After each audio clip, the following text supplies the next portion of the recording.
다 함께 찬송가 288장 부르시면서 새벽 예배를 시작합니다. 288장입니다. 예수를 나의 구주 삼고 성령과 피로써 거듭나니 이 세상에서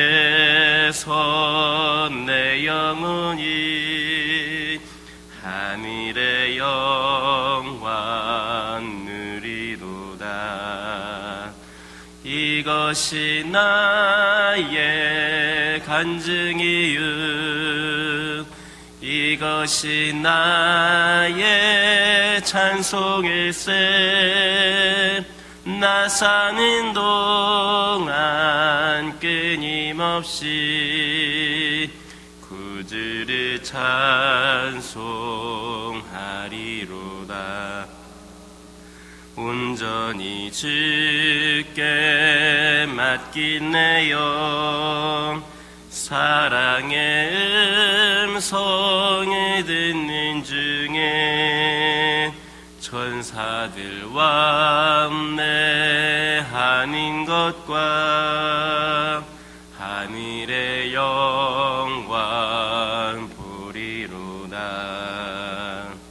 이것이 나의 간증이유, 이것이 나의 찬송일세.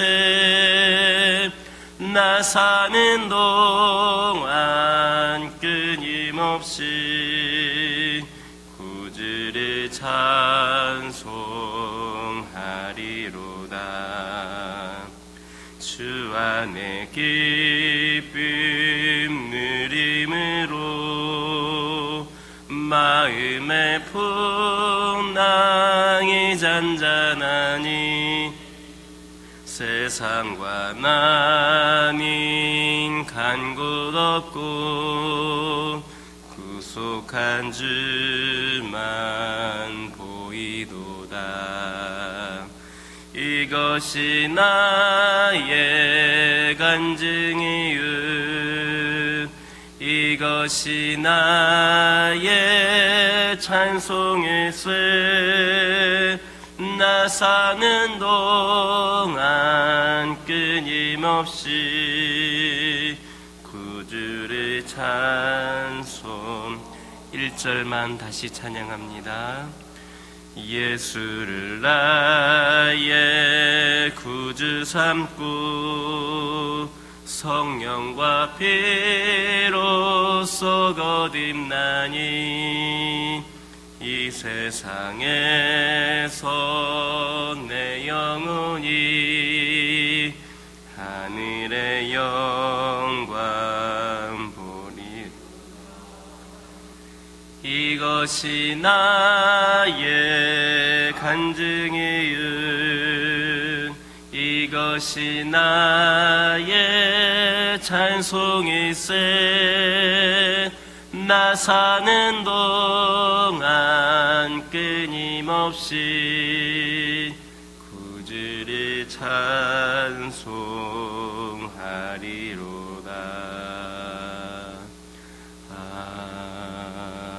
아멘. 사도신경으로 신앙 고백하십니다.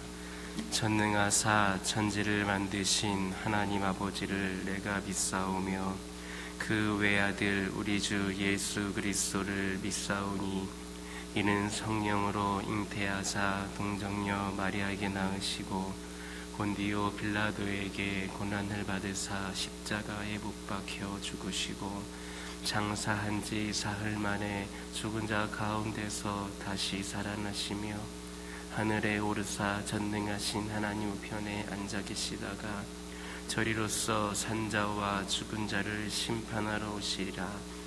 성령을 믿사오며 거룩한 공예와 성도가 서로 교통하는 것과 죄를 사하여 주시는 것과 몸이 다시 사는 것과 영원히 사는 것을 믿사옵나이다. 아멘. 레위기 16장 11절에서 16절에 있는 말씀입니다. 레위기 16장 11절에서 16절입니다. 11절에서 16절까지 있는 말씀을 다 같이 한 목소리로 봉독합니다. 아론은 자기를 위한 속죄제에 수송아지를 드려 자기와 집안을 위하여 속죄하고 자기를 위한 그 속죄제 수송아지를 잡고 향로를 가져다가 여호와 앞 제단 위에서 피운 불을 그것에 채우고 또 곱게 간 향기로운 향을 두 손에 채워 가지고 휘장 안에 들어가서 여호와 앞에서 분향하여 향연으로 증거계 위 속죄소를 가리게 할지니 그리하면 그가 죽지 아니할 것이며 그는 또 수송아지의 피를 가져다가 손가락으로 속죄소 동쪽에 뿌리고 또 손가락으로 그 피를 속죄소 앞에 7번 뿌릴 것이며 또 백성을 위한 속죄제 염소를 잡아 그 피를 가지고 휘장 안에 들어가서 그 수송아지 피로 행함같이 그 피로 행하여 속죄소 위와 속죄소 앞에 뿌릴지니 이스라엘 자손의 부정과 그들이 범한 모든 죄로 말미암아 지성소를 위하여 속죄하고 또 그들의 부정한 중에 있는 회막을 위하여 그같이 할 것이요. 아멘. 할렐루야.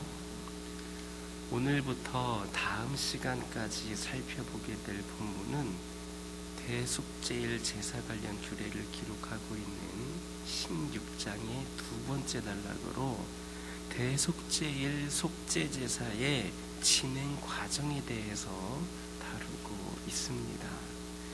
여기에서 대속죄일 속죄제사가 일반 속죄제사와 비교할 때에 특이할 만한 점이 있는데 그것이 뭐냐 하면 아사셀 염소가 모든 백성들의 죄를 전가받은 후에 광야로 보내진 것, 그리고 일반 속죄 제물의 피가 지성소 안에 뿌려지지 못했던 것과는 다르게 이 대속죄일 속죄 제물의 피는 지성소 안에 하나님의 임재의 상징적인 처소인 속죄소까지 뿌려졌다라는 그런 부분입니다.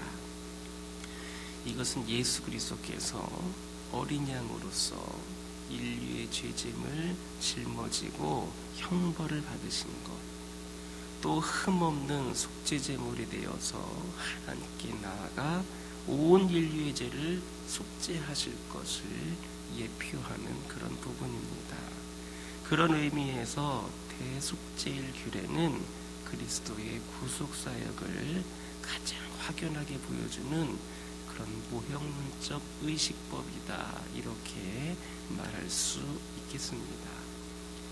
11절에서 19절에 있는 말씀 보면 대제사장 아론은 자신의 속죄와 백성들의 속죄를 위하여서 각각의 속죄 제물을 잡아 그 피를 가지고 지성소로 들어가서 속죄소와 그 앞에 뿌렸다 했습니다. 이것은 인간의 속죄를 위하여서는 반드시 피가 요구된다. 인간의 속죄를 위하여서는 반드시 피가 요구된다라는 사실을 보여주는 겁니다. 이처럼 인간의 죄는 오직 피 흘림을 통해서만 속죄가 가능합니다. 그것은 죄의 삭은 사망이기 때문에 이 죽음을 상징하는 피 흘림을 통해서만 거룩하신 하나님의 공의를 만족시킬 수 있기 때문입니다. 그래서 히브리서 9장 22절 보면 피 흘림이 없이는 사함도 없다. 피 흘림이 없이는 사함도 없다 했습니다. 바로 그런 이유로 구약의 성도들은 자신들의 죄를 사함받기 위하여서 수많은 짐승의 피를 흘려야 했습니다. 하지만 짐승의 그 피는 불완전한 것이었습니다. 왜냐하면 짐승이 인간을 대신할 수는 없기 때문입니다. 인간에게는 단번에 온 인류의 모든 죄를 깨끗이 씻기 위한 완전한 피, 곧 인간이면서도 무죄한 자의 피가 절실히 필요했습니다. 그래서 성자 하나님이신 예수 그리스도께서 인간의 몸을 입고 이 땅에 오셨고, 이 땅에 오셔서 보혈을 흘려주심으로써 하나님의 공의를 영원토록 만족시키셨습니다. 그러므로 우리는 이제 더 이상 자신의 죄로 인하여서 짐승의 피를 흘릴 그런 필요가 없어졌습니다. 하나님 앞으로 나아갈 수 있는 완전하고도 자유로운 길이 바로 예수 그리스도로 말미암아 우리에게 활짝 열린 겁니다. 그러나 이것이 하나님께 나아가는 자에게는 전혀 피가 필요 없게 되었다라는 그런 뜻이 아닙니다. 피 흘림이 없이 사죄가 없는 것은 영원한 진리입니다. 이처럼 우리는 비록 짐승의 피를 흘릴 필요는 없게 되었지만 대신에 단번에 그 한 번의 속죄를 이루신 그리스도의 피가 있어야만 하나님의 심판을 면할 수가 있는 겁니다. 그러므로 우리는 예수 그리스도를 믿고 그 안에 거함으로 그의 피가 항상 우리 안에 있기를 예수님의 이름으로 기도드립니다. 11절 12절을 보면 아론은 자신과 집안의 죄를 속하기 위한 속죄 제물을 잡아서 그 피를 가지고 지성소 안으로 들어갈 때 향로에 번제단에서 취한 그 불을 담고 손에 향을 채워가지고 들어가라, 이렇게 말씀을 하셨습니다. 여기에서 우리가 특별히 주목해야 될 사실은 뭐냐? 향로에 향을 피우기 위한 불을 세울 때에 희생제물을 태우는 번제단에서 취하라, 이렇게 하셨다라는 겁니다. 바로 여기에 중요한 영적인 교훈이 담겨져 있습니다. 성경에서 향은 무엇을 가리킵니까? 성도들의 기도를 상징합니다. 그리고 번제단은 희생제물을 태우는 것으로 성도들의 회개를 상징합니다. 따라서 하나님께서 향을 태울 숯불을 번제단에서 취하라, 이렇게 말씀하신 것은 기도할 때에는 반드시 회개가 전제되어야 된다는 것을 상징적으로 보여주신 겁니다. 이처럼 회개를 통하여서 죄의 문제를 해결하지 아니하고는 그렇게 기도하는 것은 아무런 의미가 없으며 오히려 하나님을 괴롭게 할 뿐입니다. 왜냐하면 하나님은 죄 있는 자의 기도를 듣지 아니하실 뿐만 아니라 도리어 가증하게 여기시기 때문입니다. 그런 의미에서 기도 응답은 회개와 한 맥을 이룬다, 이렇게 말할 수 있습니다. 그러므로 하나님께 기도하기에 앞서서 먼저 내 자신을 돌아보고 회개를 통하여서 죄의 문제를 해결할 수 있는 우리 모두가 되기를 예수님의 이름으로 기도드립니다. 13절을 보면 여호와 앞에서 분향하여 향연으로 증거계 위 속죄소를 가리게 할지니 그리하면 그가 죽지 아니할 것이며 라는 말씀이 있습니다. 이것을 역으로 말하면 향연으로 속죄소를 가리지 않으면 대제사장인 아론이 죽게 된다라는 말입니다. 이것은 죄로 인하여서 부정해진 인간은 결코 하나님 앞에 설 수 없었기 때문입니다. 이처럼 죄인된 인간은 비록 그가 대제사장이라 할지라도 스스로는 결코 하나님 앞에 설 수가 없습니다. 그것은 하나님의 공의가 결코 죄를 용납하지 않기 때문입니다. 그러나 향연을 피워서 속죄소를 가리게 되면 그것이 하나님과 대제사장 사이에 간접적으로나마 차단막의 역할을 하므로 대제사장이 속죄소 앞에 선다 할지라도 죽임을 당하지 않을 수 있었던 겁니다. 그런 의미에서 기도를 상징하는 향연은 특별히 죄인으로 하여금 공의의 하나님 앞에 설 수 있도록 하는 그런 그리스도의 중보 기도를 상징한다 할 수가 있겠습니다. 즉 오늘날 죄인된 우리가 하나님의 공의와 심판을 두려워하지 아니하며 담대하게 우리가 하나님께 나아갈 수 있는 것은 지금도 하나님 보좌 우편에서 당신의 구속사역에 근거하여서 끊임없이 하나님께 기도를 드리고 계신 그리스도의 중보 기도가 우리의 더러운 죄악을 가리워주기 때문이다라는 겁니다. 이처럼 그리스도의 중보가 죄인된 우리로 하여금 공의로우신 하나님 앞에서도 생명을 보존할 수 있게 하는 겁니다. 그러므로 우리는 모두 더 그리스도만을 의지해야 합니다. 그리스도 안에 머물러 있어야 합니다. 우리 그리스도께서 중보자가 되어 주시기 때문입니다. 온전치 못하고 죄인된 우리가 하나님께 나아갈 수 있는 유일한 길이 되어 주시기 때문입니다. 그리고 그리스도와 그의 복음을 위하여서 우리의 생명까지도 다 드릴 수 있는 우리 모두가 되기를 예수님의 이름으로 기도드립니다. 15절 16절을 보면 백성을 위한 속죄제 염소를 잡아서 그 피를 속죄소 위와 앞에 뿌려서 이스라엘 자손의 부정과 그 범한 모든 죄로 인하여서 지성소를 위하여 속죄하고 또 그들의 부정한 중에 있는 회막을 위하여 속하라 했습니다. 지성소를 위하여서 하고 또 회막을 위하여서 속죄하라 했습니다. 즉 하나님의 임재의 상징적인 처소인 지성소와 회막 전체를 속죄의 피로 뿌려서 정결케 하라라는 그런 말입니다. 이것은 어떤 이유에서인가? 그것은 죄로 인하여서 하나님의 처소가 더러워지면 그로 인하여서 거룩한 하나님께서 임재하실 수 없으며 그것은 곧 하나님께서 백성들과 함께 하시지 않는다라는 그런 의미가 되기 때문입니다. 이 사실은 오늘날에도 마찬가지입니다.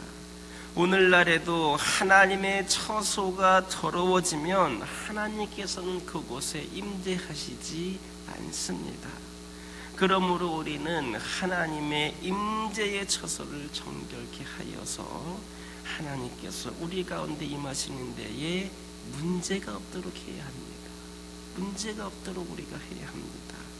그렇다면 오늘날 하나님이 거하실 처소는 어디인가? 눈에 보이는 예배당 건물인가? 아닙니다. 오늘날 하나님이 거하실 처소는 바로 우리 성도들, 여러분들 자신입니다. 고린도전서 3장 16절을 보면 사도 바울이 너희가 하나님의 성전인 것과 하나님의 성령이 너희 안에 거하시는 것을 알지 못하느냐 이렇게 말했습니다. 이처럼 오늘날 하나님이 거하실 성전은 바로 우리 자신입니다. 우리가 하나님의 성전입니다. 따라서 우리가 정결케 해야 할 곳은 바로 우리 자신이다. 이렇게 말할 수 있습니다. 정녕 우리는 구약시대의 대제사장이 속죄제물의 피를 속죄소에 뿌려서 지성소와 회막을 정결케 하였던 것처럼 우리의 흠없고 완전한 속죄제물이 되시는 예수 그리스도의 피를 우리의 마음에 뿌려서 우리가 살아가면서 알게 모르게 죄를 지어서 부정해진 우리 자신, 즉 하나님의 전을 바로 예수 그리스도의 피로 정결케 해야 한다라는 말입니다. 물론 그리스도의 속죄의 피를 우리 마음에 뿌리는 것은 우리가 그리스도의 십자가를 의지하여서 진실로 회개함으로 이루어집니다. 따라서 우리는 회개해야만 날마다 우리가 부정함을 제기하는 회개의 삶을 살아야만 합니다. 그리하면 하나님의 성령이 우리 가운데, 여러분 가운데에 임재하심으로 우리는 임마누엘의 하나님을 체험하게 될 것이고 그분과 신령한 교제를 나누게 될 것이다 라고 하는 것을 믿는 저와 여러분 되기를 예수님의 이름으로 기도드립니다. 기도하겠습니다. 사랑의 하나님, 감사합니다. 오늘도 저희들에게 귀한 말씀 주심에 감사를 드립니다. 아버지 하나님, 이 시간 기도드리기를 원하옵는 것은 저희들이 오직 모든 것을 하나님을 의지하면서 저희들이 정결케 된 삶을 살기를 원하오니 저희들과 함께하여 주시고 회개할 수 있는 마음을 열어 주시옵소서. 우리는 예수 그리스도를 믿고 그 안에 거함으로 인하여서 그 피가 항상 우리 안에 있기를 원합니다. 아버지 하나님, 저희들과 함께하여 주시고 그리하여서 그 보혈의 피를 의지하여서 정결케 되는 하나님의 성전이 될 수 있도록 인도하여 주옵소서. 아버지 하나님, 죄의 문제를 해결하지 아니하고는 회개를 통하여서 죄의 문제를 해결하지 아니하고 기도하는 것은 아무런 의미가 없고 오히려 하나님을 괴롭게 한다 말씀을 통하여서 들었습니다. 아버지 하나님, 저희들 기도하기에 앞서서 먼저 자신을 돌아보게 하여 주시고 회개를 통하여서 죄의 문제를 해결할 수 있도록 인도하여 주옵소서. 아버지 하나님, 이 시간 기도드리기를 원합니다. 아버지, 우리 모두 더욱더 그리스도만을 의지하여서 그 안에 머물기를 원합니다. 아버지 하나님, 그리스도와 그의 복음을 위하여서 생명까지도 드릴 수 있는 준비된 자들이 저희들이 될 수 있도록 인도하여 주옵소서. 아버지 하나님, 이 시간 기도드리기를 원합니다. 아버지 하나님, 저희들이 흠없고 완전한 속죄 제물이 되시는 예수 그리스도의 피가 우리 마음에 뿌려짐으로 인하여서 저희가 하나님의 전으로서 정결케 되게 하여 주시고 아버지 하나님, 저희들이 회개하는 가운데에 하나님의 성령이 임재하는 가운데에 임마누엘의 하나님을 경험하게 하여 주시고 우리 하나님과 신령한 교제를 나눌 수 있도록 인도하여 주옵소서. 아버지 하나님께서 허락하신 가정들을 축복하여 주시고 기도 제목에 응답하시며 늘 주 안에서 가장 행복한 가정들로 세워 주옵소서. 아버지 하나님, 환우들을 위하여 기도합니다. 영적으로 육적으로 연약한 가운데 있는 영혼들 예수 그리스도의 보혈의 피를 의지하여 깨끗이 치료되는 역사가 있게 하여 주시고 지친 영혼들, 시험에 든 영혼들 모두가 예수 그리스도의 위로와 사랑으로 아버지 하나님, 그들이 회복이 되어서 하나님을 위하여 더욱더 쓰임받을 수 있도록 인도하여 주옵소서.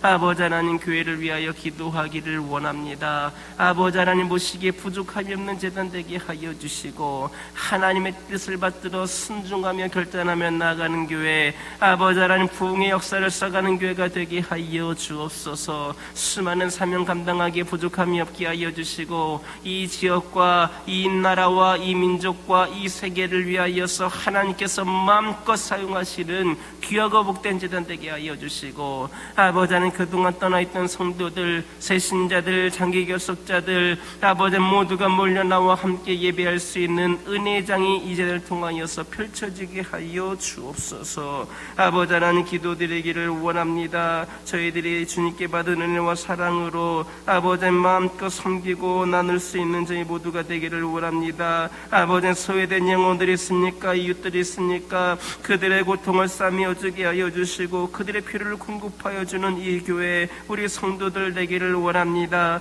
그리하여서 우리 성도들 주를 믿는 백성들이 이적일 때에 선한 영향력을 끼치게 하여 주시고 사랑과 섬김의 공동체로서 소문난 재단 될 수 있도록 인도하여 주옵소서. 아버지 하나님, 코로나로 인하여서 오랜 시간 동안 침체와 낙심과 절망과 어둠 가운데 살아가고 있는 영혼들이 있습니다. 아버지 하나님, 아버지 속히 이 문제가 해결이 되게 하여 주시고 모든 아버지 저희들의 발목을 잡고 있고 제한하고 있는 모든 것들이 속히 풀릴 수 있는 은혜의 시간들이 펼쳐지게 하여 주시사 아버지 하나님, 다시 한번 저희들에게 주님께서 시간들을 허락하실 때에 더욱더 하나님을 위하여 쓰임받을 수 있는 그런 은혜의 시간들이 되게 하여 주옵소서. 아버지, 그동안 힘들고 지쳐있던 영혼들 끝까지 잘 이겨내고 인내할 수 있게 하여 주시고 믿음으로 결단하게 하여 주시고 믿음으로 세워지는 영혼들이 되게 하여 주시옵소서. 이 시간 여러 가지 기도 제목을 들고 나온 교우들이 있습니다. 부르짖으며 기도할 때에 모두가 응답받고 돌아가는 역사에 허락하여 주시고 오늘도 주신 말씀 기억하면서 승리의 삶을 살게 하여 주옵소서. 예수님의 이름으로 기도드립니다. 아멘. 하늘에 계신 우리 아버지여, 이름이 거룩히 여김을 받으시오며 나라의 임하옵시며 뜻이 하늘에서 이루어진 것 같이 땅에서도 이루어지이다.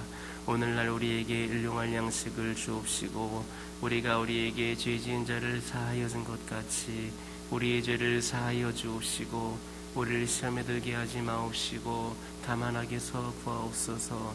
대개 나라와 권세와 영광이 아버지께 영원히 있사옵나이다. 아멘.